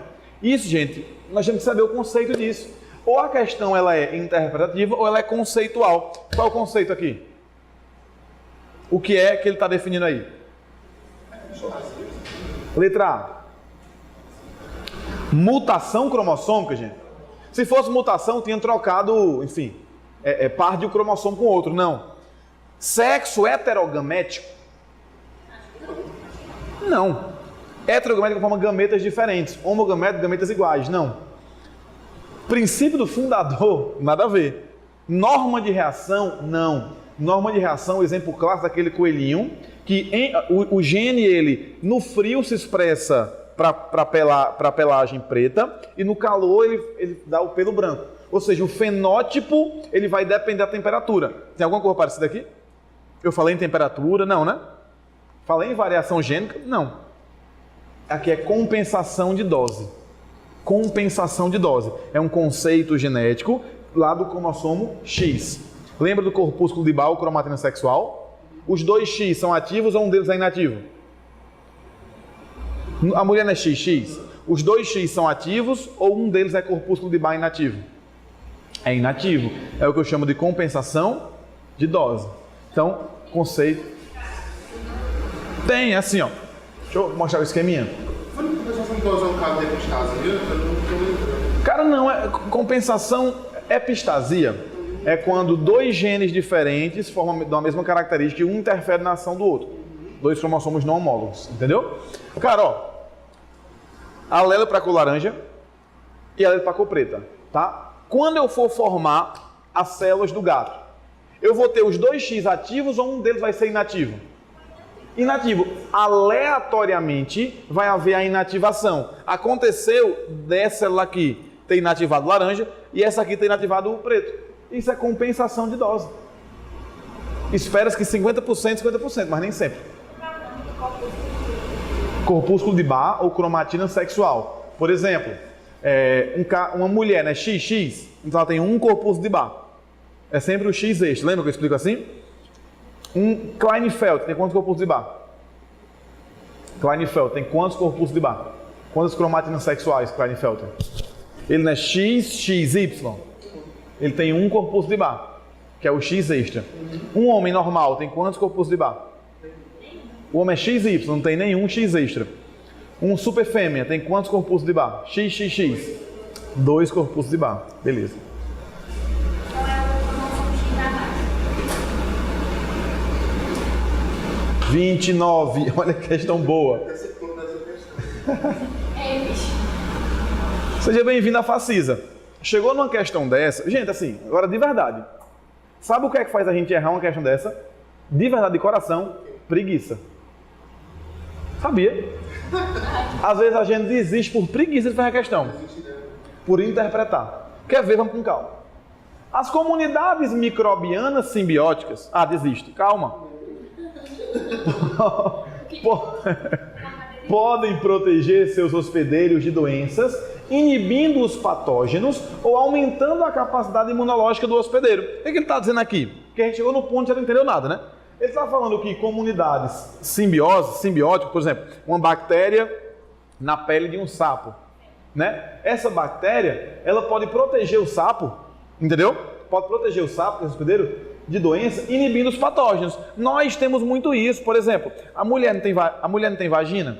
Na vagina da mulher não tem bactéria? Então essa relação de mutualismo faz com que a mulher, quando entra uma outra bactéria patogênica, essa outra vai ser inibida pelas bactérias que estão lá. Ou seja, a comunidade microbiana simbiótica protege o hospedeiro. Deu para entender? O caso da vagina é típico, na nossa pele também tem. A célula da vagina que produz o glicogênio. A célula da vagina que produz o glicogênio. Calma, essa é boa. Eu lembro que o Hélio botou. Ah, verdade. O L da pela, viu, velho? A célula da vagina que produz o glicogênio. Não, acho que ela colocou, não foi o nome da bactéria, não? Bacilo do Derline? Não, eu lembro que ela botou. O L é ginecologista, né, velho? Deixa eu ver. Bora, vamos lá. Galera, então vamos lá, vamos continuar, tá? Ao mesmo tempo, patógenos invasores... Ah, célula de Skinner, viajei, foi mal. Não, desculpa, célula de Skinner, ó. Ah, agora é fácil dizer, né? Depois que vocês dizem. Não, mas eu sabia, célula de Skinner. Ou tu me perguntou isso, acho que na aula. Acho que tu me perguntou na aula. Ó, ao mesmo tempo, patógenos invasores podem alterar a estrutura desses microbiomas e potencialmente reduzir a aptidão do hospedeiro e sua capacidade de combater infecções. Essas complexas interações são provavelmente influenciadas pelas condições ambientais. Galera, com calma. Deu para entender o texto? Se não deu, leia de novo. Mas se deu, vamos agora para esse gráfico. O que é que esse gráfico atípico, um pouco chato, correlacionado nos diz? Diversidade bacteriana epidérmica de anfíbios. Anfíbio tem a pele e lá tem bactérias. Na floresta de araucária, se eu perturbo a vegetação, eu vou ter muita diversidade bacteriana. Sim ou não? Sim ou não? É só olhar. Até aqui. Viu até aqui, ó. Não foi muito? A diversidade bacteriana epidérmica não foi alta? Sim ou não? E se a vegetação for natural? Quase a mesma coisa. Ou variação? Não. Na Serra do Mar, na vegetação perturbada, eu tenho muita ou pouca diversidade? Pouca. E na natural? Muita. Eu já tirei uma conclusão. Minha conclusão é que a diversidade bacteriana, ela não sofreu tanta variação na araucária e sofreu muita variação na Serra do Mar. Concluíram comigo isso? Não é tranquilo? Em relação a perturbada e natural. Tranquilo?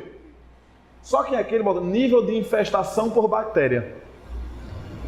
Quando a bolinha é pequenininha, é porque o nível é baixo. Quando a bola é grandona, é porque o nível é o quê? Alto. Tu tá vendo que aqui tem muita bolinha pequenininha? Dá pra ver ou não? Ou seja, eu tô vendo isso. Na vegetação perturbada, eu tô vendo muita bolinha pequenininha. E vocês? Já na natural, eu vejo mais bolas grandes. Na natural, eu vejo mais bolas grandes. Tem pequenininha? Tem, mas eu vejo muitas bolas grandes. Então, vamos segurar essa informação e esperar a questão conversar com a gente. Tá claro? Deu pra entender, gente? É chato, mas eu posso fazer o quê? De acordo com o exposto, né? De acordo com o exposto e análise da figura, avalie as proposições. O microbioma dérmico apresenta maior nível de infestação bacteriana, tanto em área perturbada quanto em área natural. Infestação bacteriana é tanto em área perturbada quanto em área natural, ou na área natural tem uma maior infestação bacteriana? Tem maior, ok? Foi o que eu disse a vocês, né? Que questão é essa? 29. Ó, item 2. Item 2. Aqui não está falso, né? Sim ou não? O que é que vocês acham aí? Falso ou verdadeiro? O microbioma dérmico apresenta maior nível de infestação bacteriana, tanto em área perturbada quanto natural. O que é que vocês acham? Vocês acham que o nível de infestação ele é igual em perturbado natural ou em natural tem infestação maior? Então tá falso, concorda? É interpretação, pessoal. Era para eu deixar essa questão para Marta. Daqui a pouco. As comunidades microbianas da pele de anfíbios apresentam proporções iguais de infestação e diversidade bacteriana em ambas as paisagens naturais. Que é isso? As comunidades microbianas da pele de anfíbio, a diversidade, apresentam proporções iguais de infestação? É igual a infestação em uma comunidade com outra? É não, falso. Tranquilo, sim ou não? Pessoal, força. Próximo. Além de mostrar maior diversidade bacteriana, os hospedeiros de áreas de vegetação natural também tiveram maiores cargas de infecção. Com calma. Além de mostrar, é assim que lê na prova, viu? Maior diversidade bacteriana, os hospedeiros de áreas de vegetação natural, então ele está dizendo que áreas de vegetação natural tiveram maior diversidade bacteriana. Sim ou não? Natural teve mais ou menos diversidade bacteriana. Natural sempre teve mais diversidade bacteriana. Sim ou não? Então eu vou descer e ler de novo. Com muita calma, não tenho pressa não. É minha vida que está em jogo, é minha aprovação. Então, além de mostrar maior diversidade bacteriana, os hospedeiros de áreas de vegetação natural também tiveram maiores cargas de infecção. Tiveram ou não tiveram? Tiveram. Então, verdadeiro, 3. Ou o gabarito é A ou o gabarito é C. Foi? 4. Aqui mata tudo, né? Ambas as áreas perturbadas apresentam maior nível de infestação causada por ampla diversidade. Vou ler de novo, viu? Com calma. Ambas as áreas perturbadas apresentam maior nível de infestação causada por ampla diversidade. Vamos ler aqui. Não, ambas as áreas perturbadas, tanto de Araucária quanto de Serra do Mar, ele está falando assim, a perturbada de Araucária e a perturbada de Serra do Mar. Ambas as áreas perturbadas apresentam maior nível de infestação. Maior nível de infestação ou menor? Menor, falso. Deu para entender? Quinta, a menor diversidade bacteriana observada apenas na área perturbada da Serra do Mar. Ó, a menor diversidade bacteriana observada na Serra do Mar. Tá vendo aí? Põe em risco a comunidade dos anfíbios. Põe, porque não protege, né? Então aí fica 3 e 5, gabarito letra A. Agora foi com muito suor, foi com muito trabalho, foi com muita paciência, senão não sai. Senão a questão não sai. Entendeu? Então assim, se você achar que vai a prova da Facisa e você vai bater o olho e responder, não é assim, meu filho. Tem que ter paciência, ir, voltar, vai e volta, até a hora de dar certo o gabarito, tá bom?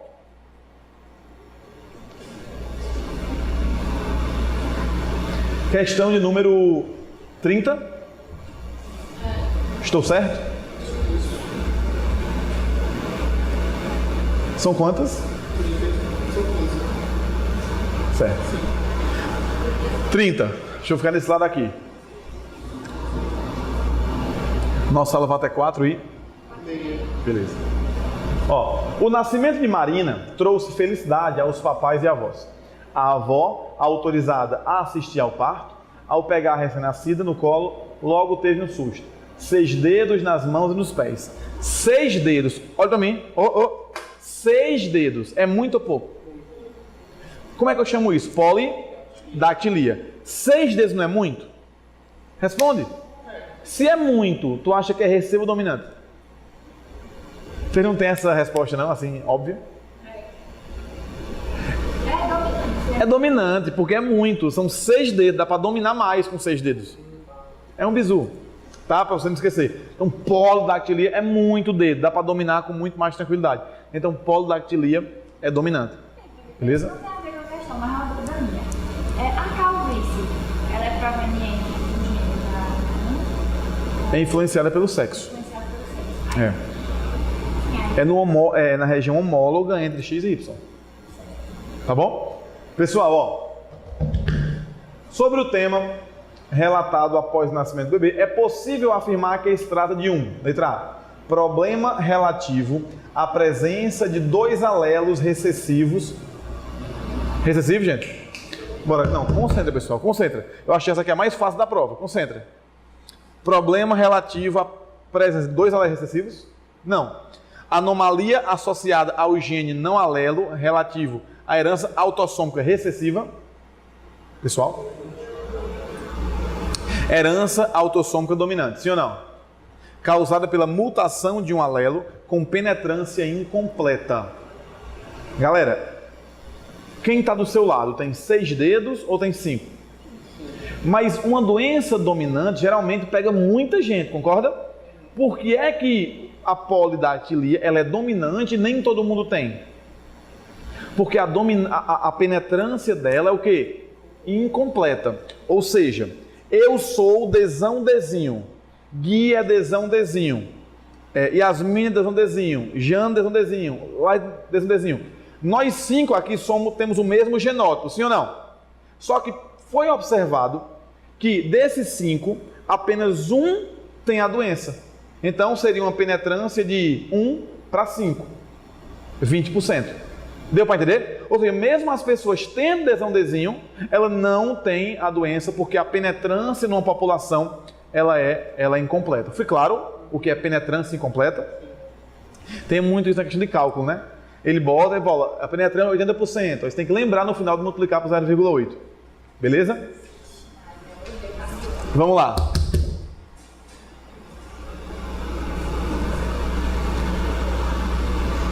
Me perdi.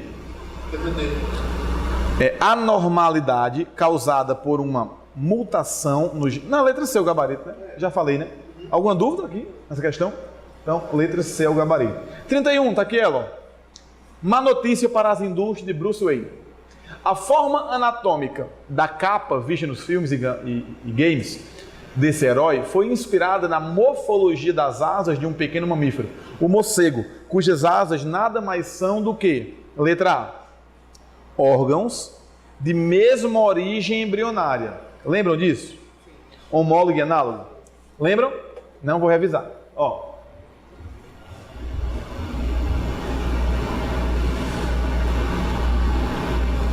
Olha só. Aqui eu tenho um ancestral, Laís, ó. Imagine que esse ancestral aqui tem uma pata. Só que esse ancestral, eu vou fazer aqui o isolamento geográfico deles, e um grupo desse ancestral veio habitar um ambiente aéreo. Outro grupo veio habitar um ambiente aquático. Tá claro? Concorda que essa pata vai ter que se adaptar e só vai ser selecionada aqui quem tiver asa? Sim ou não? E aqui só quem tiver nadadeira? Sim ou não? Por exemplo, se aqui for mamífero, esse ancestral for ancestral de mamífero, aqui no ar eu vou ter asa de morcego. Morcego não é mamífero, pessoal? Na água eu vou ter nadadeira de golfinho. A minha pergunta é: a nadadeira do golfinho e a asa de morcego tiveram a mesma origem ancestral? Tiveram a mesma origem embriológica? Sim ou não? Sim. A origem é igual? Como é igual em latim? Homo. Então aqui eu tenho uma homologia. Órgãos homólogos. As setas estão divergindo ou convergindo? Então aqui eu tenho uma divergência evolutiva. Foi claro? É o contrário, Laís, disso aqui, ó. Eu tenho um ancestral 1 e um ancestral 2. Só que os dois foram colocados no mesmo ambiente, ó. Os dois foram colocados no mesmo ambiente. Então aqui eu vou ter a espécie 1 e a espécie 2. Por exemplo, asa de morcego e asa de borboleta. Você concorda que são órgãos que têm a mesma função, mas têm a origem diferente?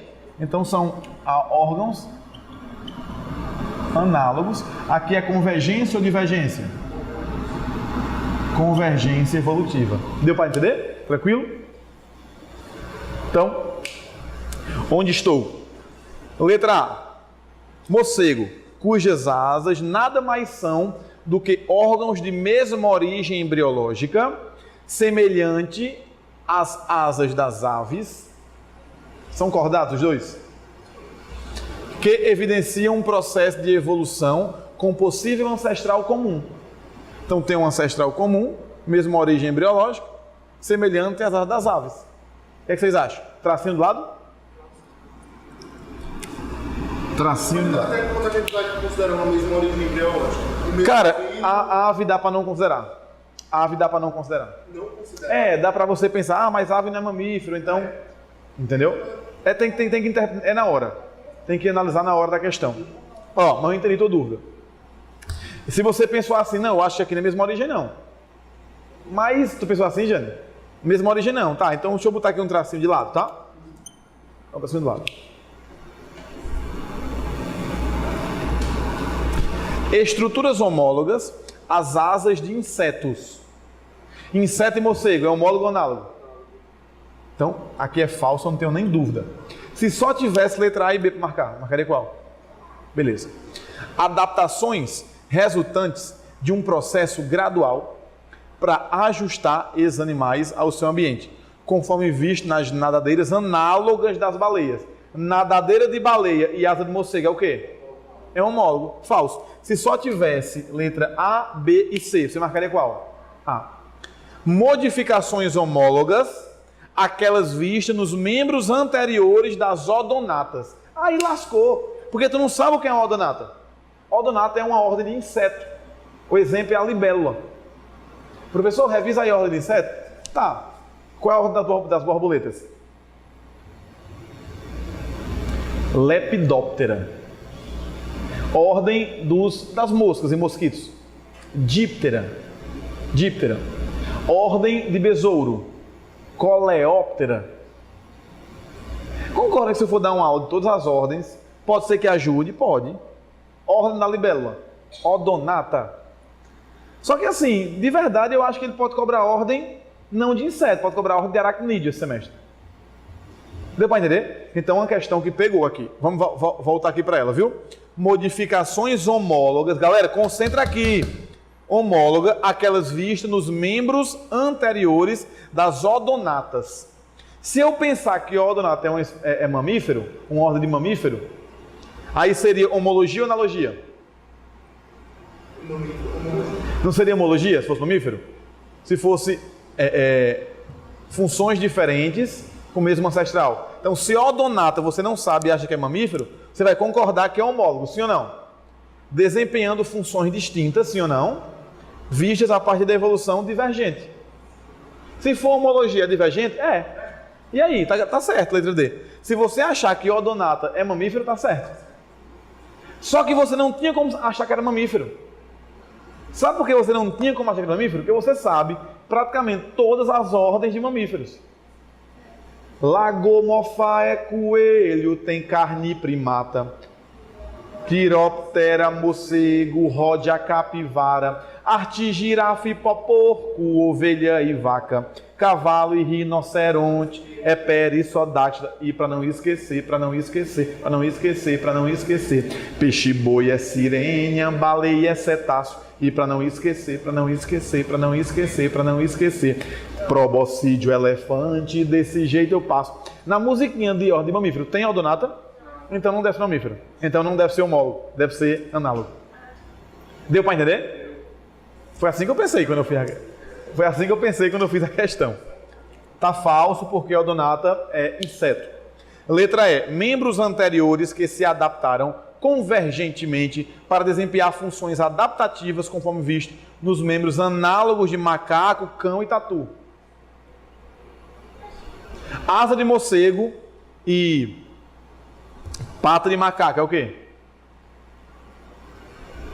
Asa de morcego e pata de macaco é o quê? Homólogo ou análogo? Homólogo. Ele fala que é o quê? Então tá falso. Se fosse para marcar A, B, C, D, não queria qual? Letra A.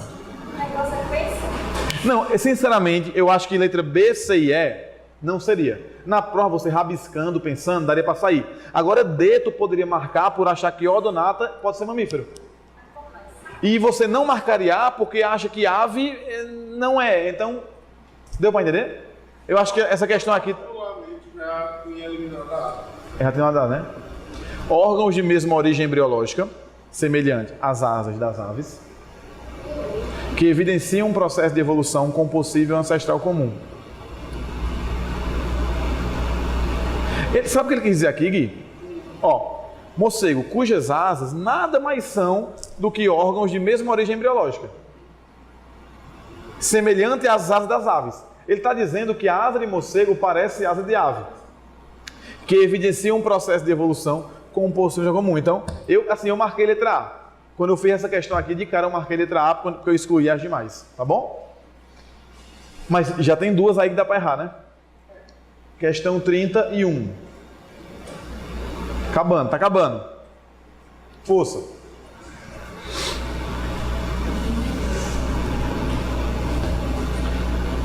Ninguém achou minha aula para o S não, né? Questão 31. E aí? 32? 31, não? Desculpa. 32, tá certo. Partindo do fato de que a vitamina em questão está intimamente relacionada com a fisiologia da visão, já revisamos. Na camada que reveste internamente a câmara ocular, retina, vão acompanhando comigo, viu? Existem fotorreceptores, sim ou não? Cone e bastonete. Filamentos extremamente sensíveis à variação de luz, sim ou não? Que apresentam pigmentos constituídos pela vitamina A, hidrossolúvel. Pela citada vitamina A. Citada vitamina hidrossolúvel. Vitamina A é lipo ou hidro? É lipo. Queda é lipo. Falso. Beleza? A rodopsina, lembra dela? Responsável pela detectação de luz, é um pigmento constituído por uma parte não proteica, denominada de opsina, sim ou não? Uma parte não proteica, que é a opsina, está falso. A opsina é proteica. Mas vamos continuar lendo. Por uma parte. Gui tá ali já morrendo. Ó, Gui. Ismael, ia quebrando tudo, Ismael. Ó, responsável por uma parte não proteica, chamada de opsina, e uma parte proteica, falso. E ele botou 11,6-retineno. É o 2,6-retinal. Erraram tudo, então o item 2 está falso. 3. Existem 3 tipos de cones, é verdade. Cada um deles contém um pigmento. Um detecta a luz vermelha, outro a luz verde e outro azul. E dependendo dos cones que são excitados e do grau de excitação, tem-se as cores, sim ou não? Tranquilo. Quando uma molécula fotossensível é excitada pela luz, sua estrutura modifica-se e desencadeia uma série de reações químicas que altera a permeabilidade da membrana plasmática e gera impulsos nervosos. Também é verdade. Tem gabarito 3 e 4? Letra A. Gente, por favor, respondam aí vocês a questão 33, por favor. Respondam aí. Respondam aí vocês a questão 33.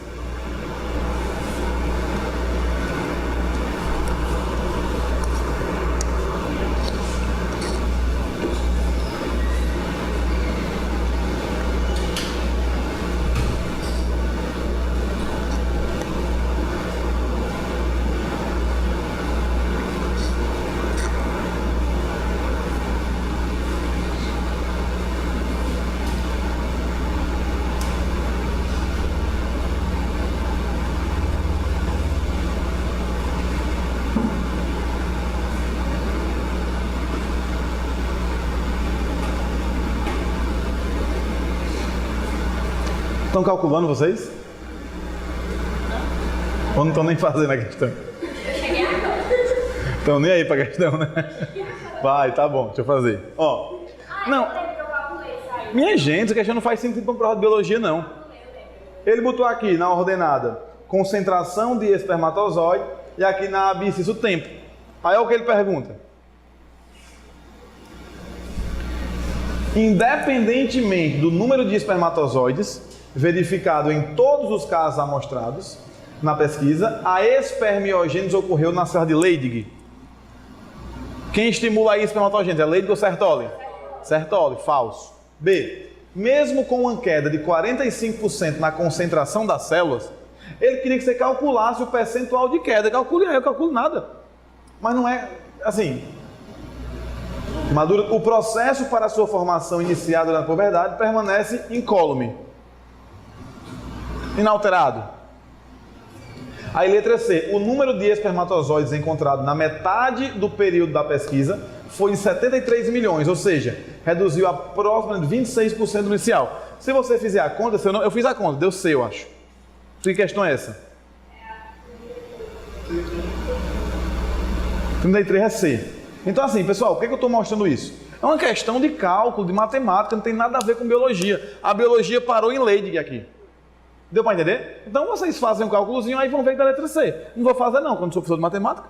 Tá bom? Beleza? Não vou perder tempo não. Façam aí, eu quero que vocês façam depois. E se não entenderem, eu explico a vocês, tá bom? Porque eu sou muito bom em cálculo. Para a próxima. Olha aí, por favor, a questão 34. Ele fala aí do telômero, pessoal.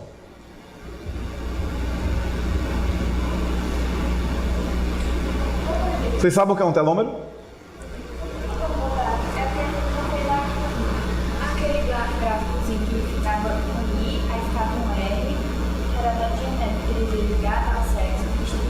Kaline que pediu, né? Tá.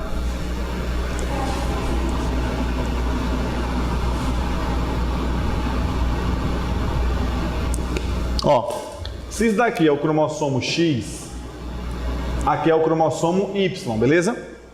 Existe um gene bem aqui, sim ou não? Existe algum gene homólogo a ele aqui nesse outro lado? Existe algum gene homólogo no Y? Então até aqui embaixo, ó, essa região todinha não existe nenhum gene homólogo, concorda? É o que eu chamo de região heteróloga do X, ou não homóloga do X. Mas agora olha aqui, Yasmin, se eu tiver um alelo bem aqui, aqui tem homólogo, então essa região aqui é o que eu chamo de região homóloga entre X e Y. Se eu tiver um alelo no Y bem aqui, vai ter algum correspondente no X? Então essa região aqui ela é não homóloga ou heteróloga do Y, foi claro? Deixa eu só delimitar aqui. Se uma doença está relacionada com um alelo na região heteróloga do X, essa doença relacionada ao sexo, eu chamo de uma doença o quê? Ligada, restrita ou influenciada? Que letra é essa daqui, pessoal? L de quê? Ligada ao sexo. Deu para entender? Sacaram o bizu? Aqui eu vou escrever em alta definição. Em alta definição, tá? Em HD, em HD, em HD. Exemplo, hemofilia, daltonismo. Bora apelar? Diga assim. Hemofilia, daltonismo, distrofia. Diga. Bora apelar ainda mais. Hemofilia, daltonismo, distrofia e adrenoleucodistrofia. Beleza? Então, hemofilia, daltonismo, distrofia muscular do Duchenne e são doenças ligadas ao sexo. E se for aqui, como a calvície? Que letra é essa? I de quê? De influenciada pelo sexo. E o R? Restrita ao sexo ou holândrica, como a hipertricose auricular. Beleza? Ó, o que é um telômero? São repetições na ponta de um cromossomo. Lembra que eu revisei isso? São repetições que não formam genes. 4,5. Ó, terminando já. Eu tenho aqui um cromossomo. Concorda que bem... Galera, olha pra cá rapidinho. Bem aqui eu posso ter um gene, sim ou não? Quando a célula vai dividir, se eu tirar esse pedaço, eu estou tirando um gene. Se for o gene que forma cabelo, eu vou ficar sem cabelo. Então, quando a célula divide, eu não posso perder meus genes, concorda?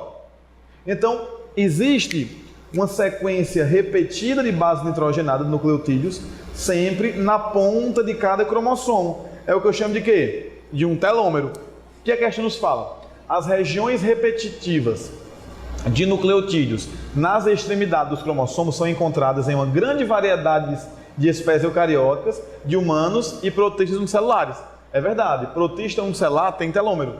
Então, verdadeiro 1. Então não pode ser letra E nem letra C. Ao final de cada divisão celular, perdem partes de sua estrutura até o momento em que, após diversas divisões, esses se tornam pequenos demais para protegerem os cromossomos e a célula envelhece. Verdadeiro ou falso? O que é que você acha? Verdadeiro ou falso? Vá, lê de novo aí o item. Vai, concentra, pessoal. Item 2, concentra.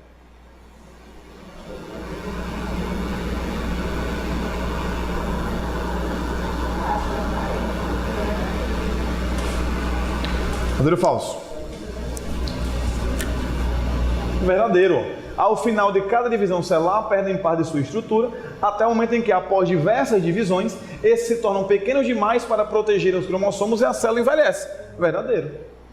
Atuam como capas protetoras constituídas por segmentos repetidos de DNA não codificante, porque se for codificante é gene, que tem como principal função manter a estabilidade do cromossomo. Verdadeiro ou falso? Verdadeiro. 4.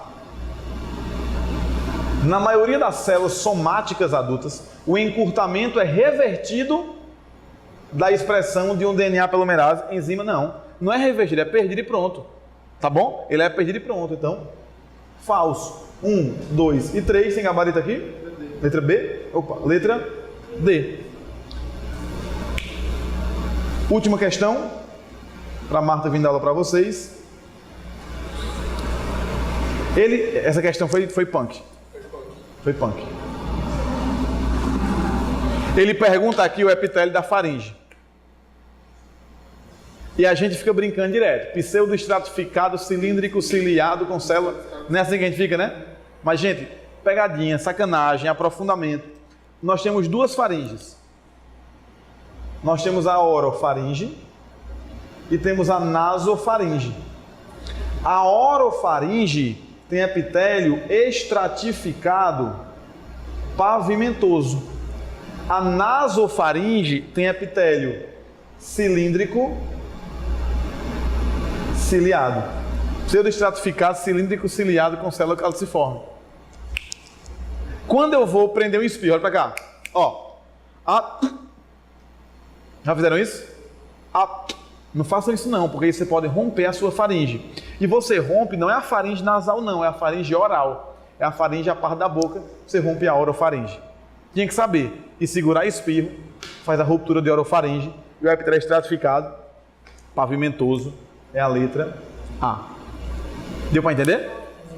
Então deixa eu terminar aqui. Ó. Ao longo do semestre, na verdade todo professor, ele quer ser visto como um bom professor.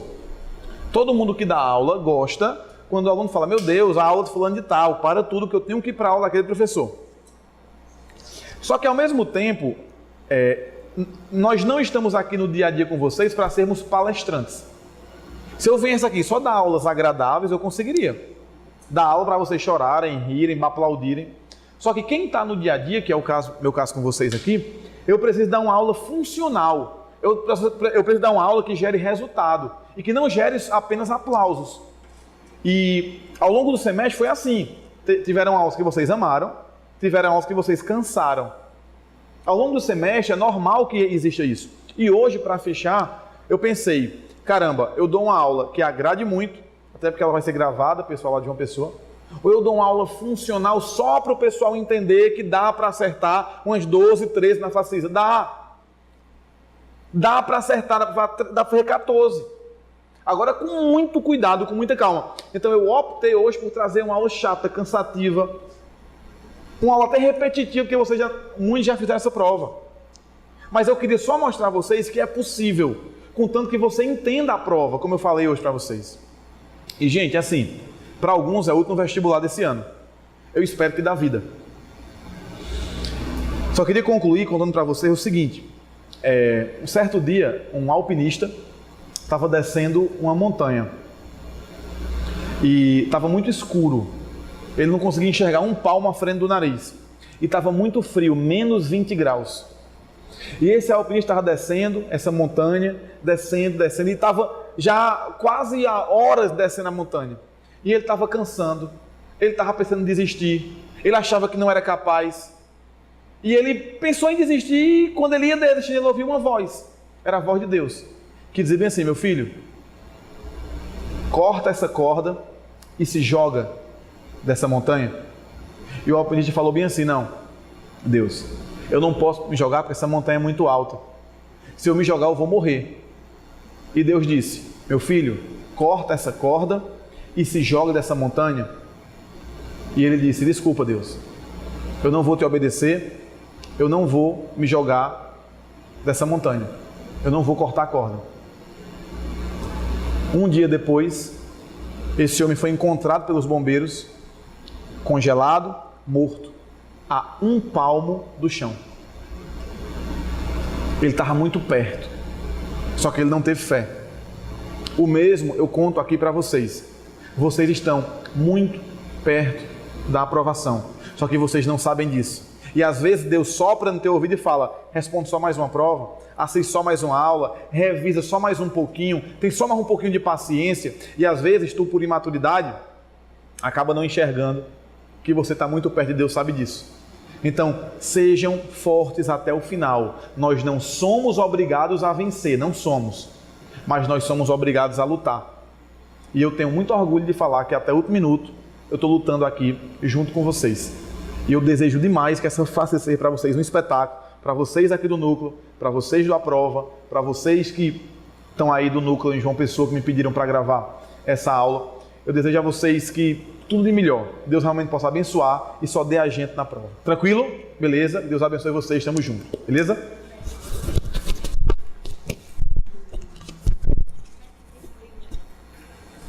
Galera, ó, então só gravar isso para vocês, ó, desculpa não consegui ir, mas a aula que eu daria aí seria uma aula muito parecida com essa, talvez só com um pouco mais de teoria, porque realmente aqui a turma já viu uma parte da teoria, eu imaginei que fosse dar certo gravar aula para vocês. Então, desejo a vocês tudo de bom, uma boa prova, que Deus abençoe, tá bom? Valeu!